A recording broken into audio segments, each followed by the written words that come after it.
I'm Christina Wong, and welcome to Killing Your Number. Not so much a true crime podcast, more like a post-crime podcast, where we'll look at what happens to Asian Pacific Islanders after they come home from incarceration, when they've finally killed off their inmate number, get their names back, and have to reintegrate into society. But on today's episode, we'll actually look at what happens during incarceration, specifically the beginning of serving a sentence. Now, everyone can relate to the anxiety of the first day of school. For me, it was always, what will I wear? Where will I eat lunch the first day? Who will my friends be? Am I going to be popular? But not everyone can relate to the anxiety of the first day at a new prison. The anxieties are less on the will I like my teacher's tip, and more on the am I going to get shanked here vibe. All of this is complicated by being Asian American. It's a category that's racially considered other in the prison system. Today, I'll be talking to my co-host Kirn Kim about what his initial expectations of being a fresh fish in prison were when he turned 18 and went from juvenile detention to adult prison. He's going to tell us what he thought he was getting himself into and what that reality ended up actually looking like.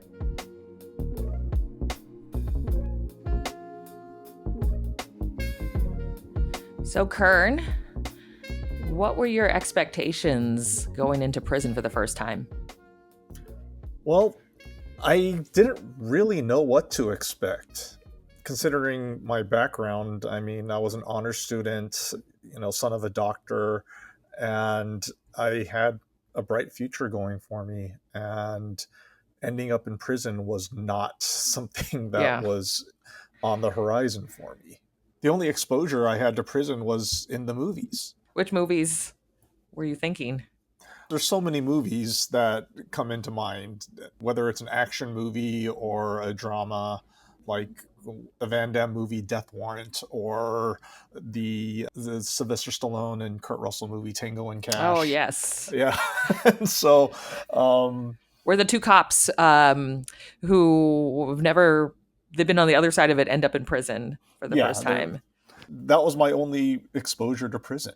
I remember that one of the first scenes when they get their cellmates, and even them just walking with their blanket and stuff down the hall, there's like all this paper being thrown at them through the cell and people just screaming, like all those terrible things that you sort of imagine happen when you show up in prison.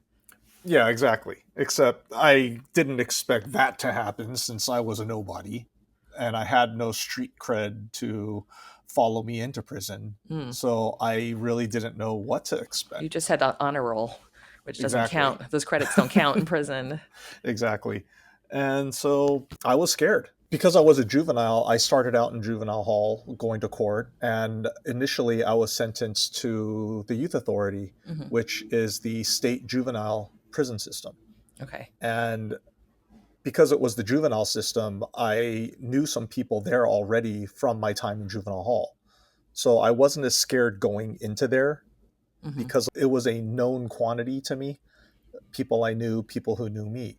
But once I transferred into the adult system, I was going into the unknown because I was not an adult ever in any type of incarceration system. It's like transferring to a new school, right? Except everyone at the school might be scary and dangerous. Pretty much, yeah. Even though at that point I was 20 years old, I still thought of myself as a kid because I was only around young people. And yet I go into the prison system and I'm going in with people who are in their 40s and 50s. And all of the scary stories you hear about prison and all the rumors and the stereotypes, and what was I going to face? So what were those stereotypes that you thought you were going to face? Like in the Tango and Cash movie, the roommate was one big deal because never knew who I was going to get assigned to. Yeah. And I did know through my time in the youth authority that having the right roommate can make a big difference in the kind of time you're going to do. In Tango and Cash, remember the scenario, Sylvester Stallone, who's big and muscly and confident, gets this like little Napoleon complex guy who has a slinky in his hands, right? And then Kurt Russell He just hears his roommate's voice, but that guy ends up being like a 7-foot black guy who's like, don't even use this toilet. It's mine. Yeah. That's what I was scared of going in. When you first go into prison, you're put on what's called fish row. When you get off the bus, you have to go through all your medical exams and you test for contagious diseases like tuberculosis. And once you're cleared from that, then you get assigned to your regular housing unit. While I was on fish row, I was with people that I was doing time with previously. I wasn't as scared. We were both kind of worried, because we were both new to the system. But once I got transferred into the regular housing unit, I was put into a cell and my cellmate was out on the yard. And I had just transferred right before lunch and I had a sack lunch and I was supposed to eat it, obviously, but I was so nervous. My stomach was in an absolute knot and I couldn't eat. And even though I wanted to force myself to eat, I didn't want to, because if I had to fight the guy, I didn't want to like throw up mid-fight. Wow. And so I was just crazy worried waiting for him to come back in from the yard. And it was like 3 hours before yard was over and he came back in. And? Turns out he was a very nice guy. So because of the fact that at the time the housing in the prison system was racially segregated, you had blacks, whites, Mexicans, and others, which is the catch-all category for non-Mexican Hispanics and all Asian Pacific Islanders. Mm-hmm. My cellmate was a Colombian guy who was not much older than me. And he was a really nice, friendly guy. It's racially segregated, but you as an Asian man are in the same cell as a Colombian guy? So because he was a non-Mexican Hispanic, he fell into the category of other, and all the others were lumped together. Initially, when it comes to housing, he didn't speak a lot of English, but because I took Spanish in high school, I was able to communicate with him fairly well. That comes in handy. AP Spanish. Exactly. Talking to your Colombian cellmate. Exactly. Wow. And so that part of the fear was assuaged, at least. Yeah. Okay. So the initial expectation about a big scary cellmate was allayed. Is that the word? And what are the other expectations that you have? On the movies, there's always the riot on the yard. And so I was concerned with what happens when I go out to the yard. Is there going to be a riot? Is there going to be a fight? Mm-hmm. So you keep referencing the yard. What's the yard? It's the outdoor facilities where they have like the weights and the bars for pull-ups and push-ups, the basketball court, the tables where people play cards. So yard time is like recess. Yeah, pretty much. Yeah. It's your recess time. So your expectation is this could be really dangerous. There could be a riot. I could get caught up in a fight just stepping out here, and everyone's going to see me maybe the first time I come out of the yard. Well, yeah. And I didn't know who I would encounter. I didn't know what I would have to deal with. I could have been mistaken for someone else, and would I become the victim of something? Yeah. And so I'm walking out onto the yard again with the same level of fear that I had walking into the cell. And not 5 or 10 minutes out on the yard, and I see probably 50 yards ahead of me, I see a guy get stabbed. Whoa. And so all that did was confirm everything, all the stereotypes you hear about prison life. And I'm thinking, oh crap, is this going to be my daily life? So what happens when someone gets stabbed? What do you do? When the guards realize someone's stabbed, they have to call the yard down. And calling the yard down, what does that mean? The tower guard tells everyone to get down on the ground. And so depending on the prison, you either have to sit down or you have to lay prone on your stomach. And because this prison was out in the desert in the Imperial Valley in California, so it was like 110 degrees outside, people would get burned if they were down on the blacktop for too long. So at that prison, they allowed us just sit down on our butt rather than lay prone on the ground. Initially, when I saw it happen, I'm like thinking, oh crap, what do I do? And I was frozen because I'm thinking, what do I do? The human in you wants to help the person, but you have no idea Yeah. why it happened. It's not your business. And the last thing you want to do is get involved in something, that could get you in trouble and put you at risk. You don't want to get caught up around there and be one of the suspects. But then instincts kicked in and said, yeah, be away from that area. So I walked away, but on the prison yard, there's not really a huge place you can go to avoid it.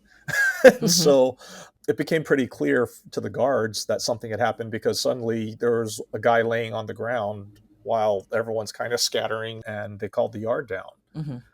And sitting down, watching, having the ambulance come in, and it was surreal. Yeah. And I'm thinking, is this going to be my life every day? Is this what I'm going to have to deal with? When I went back into my cell, I was just kind of in a shock. I was in a daze. So luckily, because I had that nice Colombian roommate, I asked him, man, is this everyday prison life? And he told me, no, it's not. It happens, but this isn't your everyday existence. So don't worry about it. And Did that make you feel comfortable, or were you like, yeah, right? it did help bring me a little bit of comfort, but I had to live it in order to find that comfort space. Yeah. So was that the reality then for the rest of your stay? So the level of violence that you see occur in TVs and movies inside prison, it's, while that violence does occur, it's not all concentrated in a very short period of time. You might see a stabbing happen once every so often based on whatever reason. Riots occur maybe once a year. Cell fights happen. They happen, but they are not that often. And it's because prison is a microcosm of the outside world. In the same way, you watch the news and there are murders that occur, there are stabbings that occur.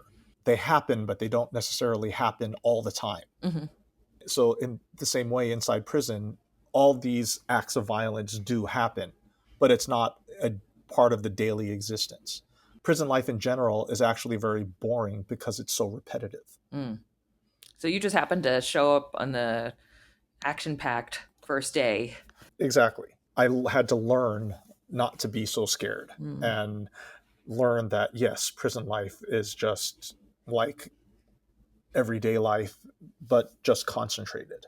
And you can't avoid the conflict, so you have to deal with the conflict. Everyday life, like everyday life outside of prison? Everyday life is outside. You go to work, you do your errands, and you go shower and you go to sleep. It's the same thing. It's just, it falls under a different set of guidelines, but we're humans. Some people are great creatures of habit. They do the exact same thing every day. And it turns out prison is the exact same way. But it's just a matter of, what do you make of it yourself? So how long did it take you to finally settle in and get used to a sort of normalcy in prison? Not that long, surprisingly. I don't think anyone ever gets used to it. Yeah. But once you experience the everyday aspects of prison, it just becomes routine. What is the routine? Once I got settled in and got a job, my daily routine was literally, I'd wake up, go to breakfast in the chow hall, and then report to work. I'd work for 8 hours, and then Where'd you work? I worked in various places. I usually had a position where I would use my clerical skills to benefit the state. So I was a state employee, for lack of a better term. We all were getting paid my awesome 32 cents an hour. Yikes. Yeah. And so I would work my 8 hours a day. And once my shift was over, I'd go back to the housing unit, I'd take a shower, and then we'd go to the chow hall again for dinner. And then after dinner was complete, then it would be count time. And count time is, what is that? Literally, they count the number of inmates inside the prison to make sure no one had escaped. And once the institutional count cleared, then it was evening yard activities or day room activities. Day room is where the the recreational space inside of the housing unit is open, where Mhm. people can either, if they didn't work and didn't have a chance to shower, they could shower then, or they can go out to one of the benches and watch TV or use a telephone or play cards. It's sort of like everyone's off of work Pretty much, time. yeah. Yeah. Okay. Except we weren't going out and having beer with the buddies. Yeah. And so, yeah, and that was my routine. All right. So you've settled into a routine. What are the next things that you have to figure out in prison? People out in society are always trying to find their place in society. Where do they belong here? And part of establishing that routine was establishing my identity in prison. And when you say establishing your identity, what this means, like how everyone is to see you or respect you? What does that mean? Well, establishing my identity is really figuring out what type of person I want to be known as on the yard. Okay. Did I want to get involved in the prison gang activity? Did I want to become like a drug dealer? I'm guessing those are no's. Those are things you did not want to be. I initially did not want to be any of those things, but would that evolved? Maybe. Yeah. No, it did not. Oh, okay. So, yeah. So obviously you see people who came in and were already members of street gangs. Part of the expectation for them was, yeah, they would have to be involved in some of the prison gang activity if they wanted to continue that reputation and build on it. But for me, I had no reputation. And so I was really a blank slate. And it was a matter of trying to figure out what's the kind of person I want to be. There were people who had similar backgrounds to mine who ended up getting caught up in all these, in the prison gang activity, because they felt that that was the way they had to behave in order to survive. Yeah. But in my case, I didn't want that to be the avenue for survival for me. So what is your identity in prison? So once I got over my initial fear of what prison life is, then I had to figure out what prison life was going to be for me. So I would go out to the yard and I started learning. I started observing who were the people that I could talk to, what areas could I go to, and what areas could I not go to without getting into trouble. There were designated spaces based on your ethnicity. There was no man's land. Like I couldn't sit at a table for white people or a table for black people. I had to find who the other Asians were on the yard in order to talk to them. And were they necessarily people I wanted to talk to? Because depending on what yard you went to, the Asian group could be a very bad group. They could be all involved in criminal activity. And so these were all observations that I had to make in terms of determining where did I want my place in prison to become.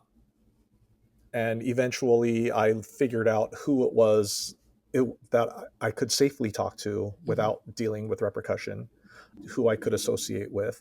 And that's pretty much how I ended up building my life. So your people, the people that you find, who are they?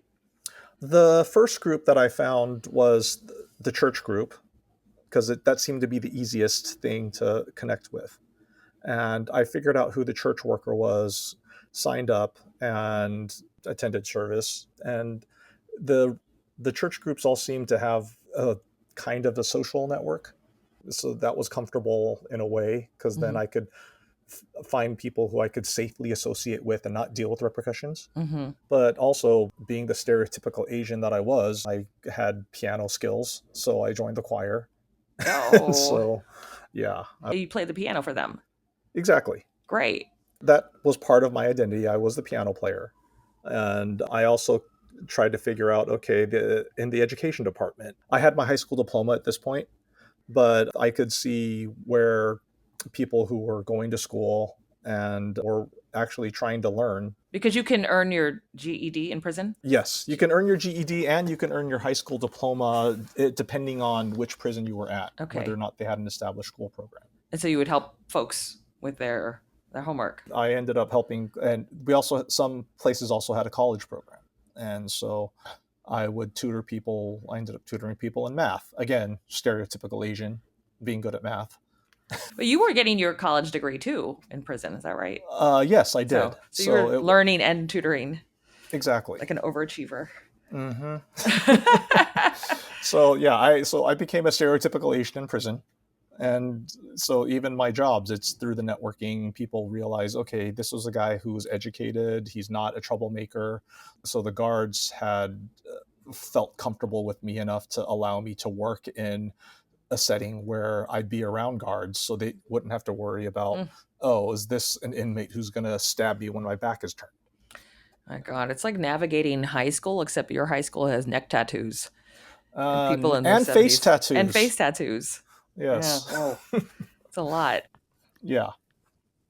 And so once I grew accustomed to life in prison, that's what allowed me to get established in terms of building my reputation as just a guy who's helpful, a guy who's not going to cause any problems or rock the boat, and someone who is a hard worker and can be productive. And that was how I pretty much did the entire 20 years of my incarceration. And you didn't even know if you would get out in 20 years, right? You went into it as a lifer. So at the time, life in prison meant you were going to die in prison. Even though I was sentenced to a parole eligible term, because the mass incarceration buildup was at its high point, and also the super predator scare of the 90s was going on, I fully expected that I would die in prison and I would never go home. So you were prepared to take on this life, this place indefinitely. Yes. And I could have chosen, like I mentioned, some people who had similar backgrounds to me decided to get involved in the prison gang activity. They felt that that was the only way that they could survive. But for me, I did not want that to define my life in prison. I did not want that. And my life in prison was going to be my life. Yeah. What I thought at the time. And I wasn't going to allow my circumstances to make me into the monster that everyone assumes a person in prison is.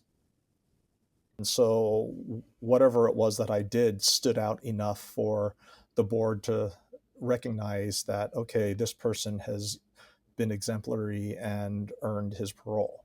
And so I did earn my parole in 2012, which was prior to all the big reforms that took place in California. Wow. So these choices then paid off, right? Very much, because yes. it was tempting to take another choice and it didn't. When I first met you, I think when I saw who you were, I was both scared, I was confused. I was like, how did this guy survive prison? Is he dangerous? And you, Forty, it's like you had to navigate so much internally to still be the same Kirn I meet now. And hearing these stories, I feel like really humanizes this experience of that. I feel like so much of what you shared is a lot of what I would sort of feel if I was in your shoes entering a fish out of water situation for the first time. Once I learned what prison life was actually going to be and broke away from the preconceived notions I had coming into prison, I was able to build a life for myself inside that environment. Just like the outside world, people find their place in it and make do with their situation. I was able to thrive as much as one could thrive in such a place. And there are people who can't cope with it, and they end up living destructive lives, just as they do out here. So, prison life really is what a person makes of it. Do they learn and grow from it? Or do they fulfill society's stereotype and become what people fear? Today's episode discussed the expectations and realities of the start of one Asian American, Kirn Kim's prison sentence. In future episodes of Killing Your Number, you'll hear us talk to other API Rise members about their experiences of what adjusting to incarceration has been like and what their lives are like after incarceration. We'll be talking more to Kirn about his experiences in prison, how he kept his Korean culture going when he was inside, what family looks like when you can't visit them all the time, and what dreaming looks like inside hell. And of course, we'll also talk about what his life now looks like on the outside after spending 20 years inside the prison system. This episode of Killing Your Number was hosted by Christina Wong and Kirn Kim and was made with the support of API Rise. Sound mixed by Jordan Moore. To learn more about API Rise, Visit their website at api-rise.org.